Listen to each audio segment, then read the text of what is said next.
This got started in June of 2011. Every year, I'm so impressed with the team that I get to work with. They're amazing people. I call them, well, I'll tell you what I call them later. But June of 2011 came after 3 years, as it did in your life, if you've been in a law firm in the last 3 or 4 years, where there's been an attrition of resources, cutting back on people, everything. And yet within our organization, there's always a desire to raise the bar. There's always a desire to get better.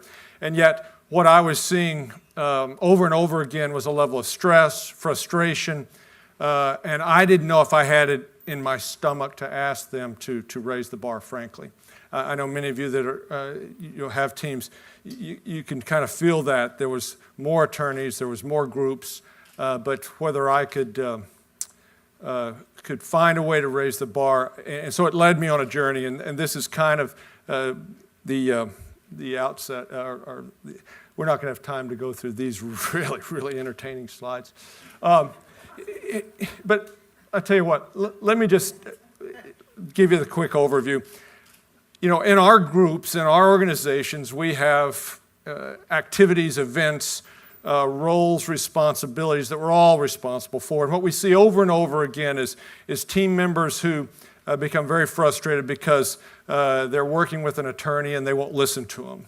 Or they are involved in a particular event and it's being led in a very dysfunctional way, and they don't know how to move it forward. Or, in fact, they're working with an attorney and they don't really feel like they're being treated appropriately, and it goes on and on and on. And so the frustration and the stress continues to build. But what I find more and more, and I'm kind of giving you the summary of where we're going, is that we continue to try to deal with each and every activity, role, and responsibility we have with the same orientation, the same execution process, and with the same success factors, thinking that this is the way to do it. And I really believe that if we looked at each of these differently and uniquely and understood them, that I think there's an opportunity to become much more productive, to have a much lower level of stress, and in fact to have much more pleasure in our work. Here's our expectations. This is part of my wonderful group, and I'm telling you, it is.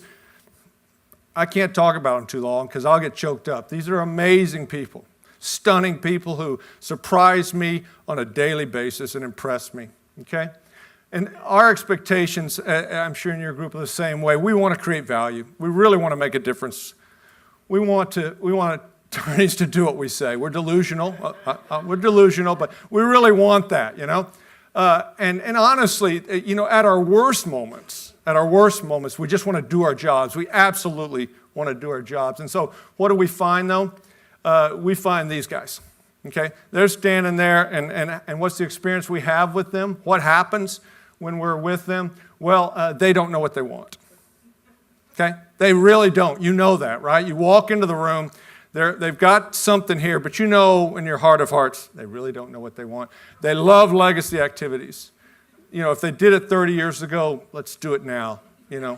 Let's do it now. And the worst case scenario is when somebody who was in power 15 years ago comes back into power, and they want to do everything they did 15 years ago when they were in power, and there's a reason they weren't in power for a while, but they haven't quite figured that out. And then we have my favorite area, iteration hell. And in professional services, this is a common thing where your great friend is your due date, actually. If you have a due date, then iteration hell will stop, but it will not stop before that due date, right? So I'm curious, how much stress is your team experiencing? This is kind of the curve for the team that I've been around, that this stress has continued to increase. Now, I want to ask you this, because I really believe we're incredibly sharp and perceptive, honestly in ways you don't even know. We really believe that we have tremendous insight on how things should go and be operated, but our insight is actually much more prescient than that. What I'm going to bet is almost nothing surprises you. Here's what we see. How many times do you have a project or some aspect of a role or something like it blows up, okay? It blows up. And then in the afterglow of it, and you survive to live another day, I'm curious, is there anything about that what happened that you couldn't have seen coming? What happened with me is as I started thinking about my wonderful team is every scenario that we could walk through and talk about, I would look at it and we'd do a post-mortem and I would say, okay, does what Bob did, does that really surprise you? And the answer was, no, he's kind of like that. And so when you were doing this event and she at the last minute decided she wanted 3 different caterers to be providing food here, did that shock you? No, that's kind of how she is. But yet you're really pissed off, right? You're really mad. And so as we kept going through this, what I started asking myself, isn't there a way to handicap this thing? Can't we see what this is going, There's a lot of conversations I'm not going to have with my wife, with my beloved, because I know where the hell this is going to go. Why do that, right? Okay, well, it's interesting because that's kind of how we are with this. Just a second before I get to that. So, here becomes the reality. What keeps you from being great at work? Here's my argument, and I believe it, and I am not neutral about this. Although you want to say, well, it's the attorneys, they won't listen to you, that's what keeps you from being great at work. Okay?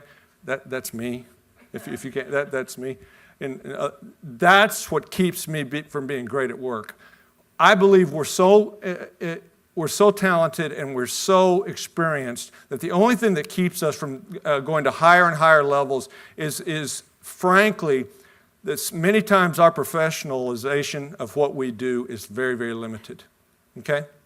I'm going to get offensive, okay? But that's because this is the last thing, and I feel like you should either be excited about this or pissed off, okay? And so we're going to go for one way or the other, okay? So, what we started looking at was given that we've got these situations that go out of hand, and given that I am responsible for what happens, what can we control? What we found, there was 3 things. One is our personal orientation to each and everything, and I'm not talking about, are you positive? Do you have a vision? No, your orientation towards this particular project, what is that? And we'll go into the specifics here. How do you think you should execute it? Well, this is how we execute everything. Okay, well, good. Hope that's working for you. And then understand what determines the quality of success. Those are the 3 things. Now, here's the reality that's, I think, a little difficult to accept as we move towards the smart work marriage. Does one size fit all? Okay? Here's the bad news. You cannot use the same orientation, the same process, the same success factors for everything. You can't. Now, when I started sharing this with some of my peers, some people that many of you know, the comment was, hey, this is how I roll, man. This is who I am. Everything that comes my way, I want to kick its ass and take its name. I want to dominate all space and time, and damn it, I'm going to try to do that. That's what they pay me for. And that's, of course, ludicrous. Just ludicrous. It is not about your integrity. It is not about your professionalism to say not everything uses the same orientation. Any mothers here have 2 children? Okay, I'm just curious. Do you use the same orientation and the same process with everything you have to do for your kids, if your significant other is around, for your job? Do you use the same orientation for everything you do? Well, how crazy would that be? Craziness. I'm telling you, mothers understand this concept. Okay? Is the shirt dirty or is it clean? Not does it smell good? Is it soft? Is it ironed? Okay? I know when I was a single parent, how's your kids? And I would say, they're not in jail, they're in school. Okay, that was my bar. Okay? And so for you guys, you say, no, I am all about the great. Okay? I am all about the great. One size fits all. Okay, well, let me ask you a question. So, you have a mother, or you had a mother. You have maybe a significant other. You have sisters, maybe. You got a dog. I'm curious. Do you have the same orientation to all of them? Do you talk to them the same way? Do you have the same love? Do you deal with your problems in the same way? Hell no. Okay? You don't. And so stop with this BS about, you know what? We're just going to, this dead on arrival project that we have here, we're going to find a way to make it sing. Okay? That is ridiculous. Ridiculous. And let me tell you the worst part about it. It is also keeping you from doing great things. Okay? You can do great things, but you can't if every DOA puppy that walks into your office, if you're going to try to, this is a southern, hopefully, if you try to bring everything to Jesus, okay, it ain't going to work. It's just not going to work. Anything worth doing well, anything worth doing is not worth doing well. It's just not true. Now that's anti-American, right? That's an Americanism, okay? Anything worth doing is worth doing well. It's crap. It's total crap. Mothers know that. Mothers know that. It's just not true, okay? All right. So the question is going to be, what are the appropriate resources and effort to everything that's coming your way, okay? This is really exciting stuff to me, okay? Because we may find a way to release ourselves from some of the ridiculous orientations that we have. So what we started doing was looking at our responsibilities, and we were going to evaluate it by two criteria. One is the potential value, and we define value as its likelihood of generating revenue or impacting a key relationship, a key target relationship. That's value. Okay? The second one, your x-axis, is our ability to drive or innovate with it. And when I say R, I'm talking about marketing's ability. Okay? So that's your criteria. So the potential value of it versus your ability to drive or innovate. And don't lawyer me. Don't look at you always say lawyers are like this. We're all like this. It's human beings. These were just our points of view. I'm totally ambivalent as to what you think where things should be. It doesn't matter. But the first one I wanted to show you was, first we looked at holiday cards. And I know your holiday card is the greatest damn thing that's ever been invented. Frankly, my first slide is the greatest holiday card that was ever invented. But what I can tell you is in our discussions at Winstead PC, we felt like the holiday cards were in fact of incredibly low value, almost zero chance to either generate revenue or really influence a key relationship, and we have a clear track record of an inability to drive or innovate, okay? And so as we were talking about this, I said, so do you really think it makes sense for us to design a kick-ass card every year? Given that it's low value and that they always say, no, we can't quite have that. We're going to need to do this. And where do we end up? Remember iteration hell? You end up there, okay? Then we looked at interaction. All of us have interaction because God deemed it, right? That you would have it, right? Okay, so we have interaction. We think that it has some potential in our industry groups and our client teams because they have a business process. It's about targeting clients and targeting people and communicating and teaming. And so there's a business process for it, in fact, to connect with. And, of course, we're in charge of it, so we can impact that. And then there we go. The third thing, just as an example, is media relations. Well, we drive all that, okay? And so my manager of PR is fantastic, and she identifies the opportunities. She goes out and finds attorneys to partner with, and we think it does a great job. Here's the deal. So we got all those things up there, okay? Remember, the y-axis is the potential value. The x-axis is the ability to drive or innovate. So the question became, what's appropriate in these things? Okay, here's what all our research has told us, okay? And it's proving true more and more all the time. This is the orientation for things that are high value, things that we can, in fact, drive and innovate. Our orientation is to be proactive and aggressive. Let the dogs run. Okay, you want to go wild, you want to go crazy, you want to come up with ideas. You're always wanting to come up with ideas, right? Ideas are the bane of my professional life, okay?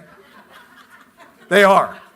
The only time they make sense is when the thing is up here. But when it is, and here's the problem, we're not smart enough to know when it's up there, and so we're doing ideas for crap down here and things that we can't affect over here. Ooh, I got more ideas. And you think you're going to walk into an attorney and he's going to just go over backwards because the thing he's been doing for 30 years, he's like, yes, I don't love her anymore. I love what you're talking about. And we do it all the time. It's craziness. So that's the orientation. Be proactive and aggressive. Your process is going to be about your partnership with the champion. Okay? Whatever that thing defines is your process. And it'll be different based on different attorneys, but there's a particular relationship you'll have there. And then the success factor will be about the level of trust. Okay? All right, we'll go quickly here now. In here, I just want to spend some time with these two. Here, you see the difference. This is about getting it done. This has value, but all your orientation is executing. You remember Jennifer said something about her neutral orientation this morning? It was a huge statement because we're rarely neutral about anything, okay? Because we're so damn smart. Everybody needs our opinion, right? I'm telling you, 2 days ago, one of my marketing managers says, well, what do you think? Should the meeting be here or should it be here? And I said, who cares what my opinion is? Get it done. I don't care. We don't care. Get it done. Its value is stayed. It's the process is about executing it. You have a formal process. We have a POPOSFF. Booz Allen Hamilton, I stole it from them. She's not here anymore, but stole it from them 30 years ago. I've made a career based on it. But we have this formal process that we do here. And then here, the success is going to be about the individual's experience. How much experience do you have with this kind of a thing? And if you don't have much experience, what you're going to go do is get somebody who does to help you, okay? So that's the orientation, the process, and then the success factors. And then I'll just let you see the other two. Down here, you either delegate it or you just don't do it until you have to when it's down here, okay? We don't talk about holiday cards in January or June. We wait till we have to, and then we start on it, and it's a delegation process. How do you think we do that now? We either outsource it or we give them a big damn catalog, right? Everybody's got the big catalog, right? You say, well, isn't that terrible? No. Let me tell you why. And these two things are really important down here. One, all I care is what do they want? You want something that looks like dog mess? You're getting it. You absolutely are getting it, as long as it's branding consistent. And and then the success is based on attorney approvals.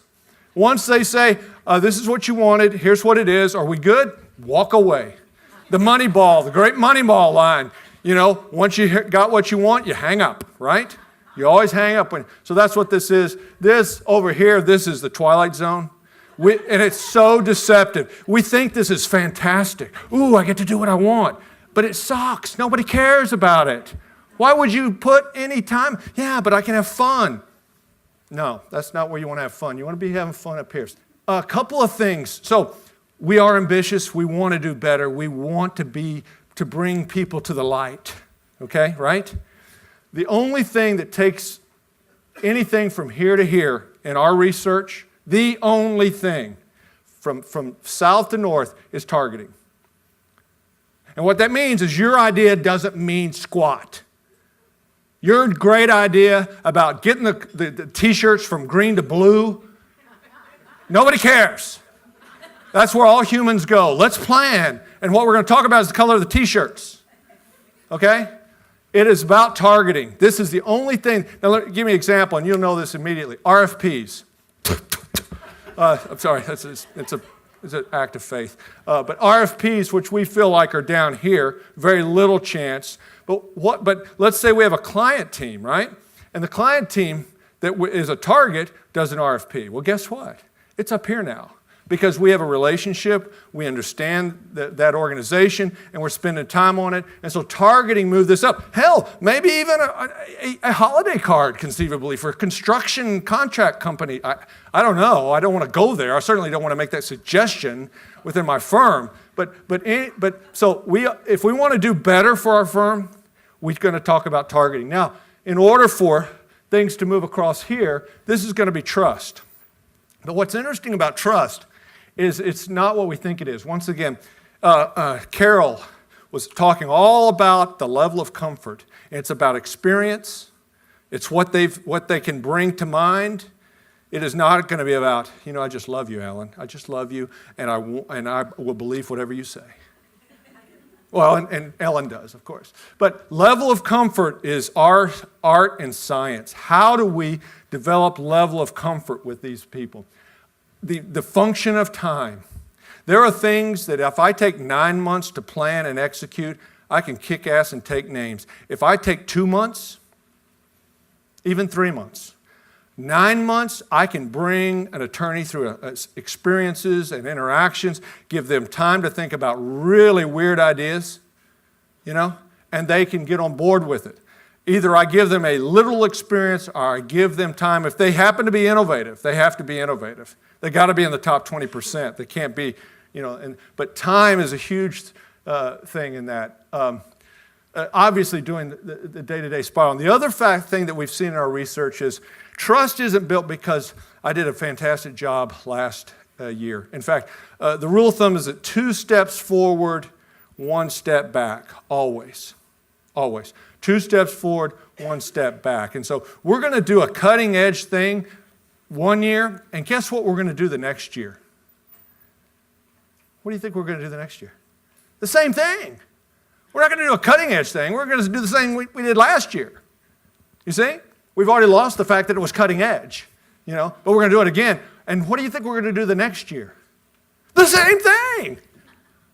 We've done it. It's shocking, but you do not get credit very often in large organizations. Now, with individuals, you can. Now, the one thing that really changes the game is when one attorney goes to another attorney and says, "Shut up and do what Alan says." Just do what he says. And you know what? Changes the game. The trust level is totally topped out. So, someone carrying our mail is the last thing. So the question becomes, how much time are we spending building great relationships? So how do you raise your game? Be disciplined and understand the value and your role in your projects. Talk targeting constantly. It will change your life. And that means don't talk about your ideas. Don't talk about all this other creative. Don't talk about an app. Okay? For God's sake. Don't, whatever you do, talk about the website. Okay? Talk about targeting. You say, but we got all this other, shut up and do what I tell you to do. Talk targeting, it'll transform your relationship with your practice groups, with your industry groups, and your client team. I'm telling you, it's the only thing that's going to change things and move the value up. And think about it. If more of your stuff gets moved up, how do you feel about your job? How do you feel about what you're doing? How does your whole team feel about what you're doing? Okay? Understand the role of time. Think about that. Contemplate that. You've got a 6-week or 8-week event planning process. Understand, you can get it done, but you're not going to be able to do that with the stuff in the upper right. We took 9 months. Let's see. We started in January. Our big move is next week. So that's over 9 months. And we're doing things that this firm's never done, but it's taken a lot of time to get there. Work smart. Take your shots where it makes sense. I'm done.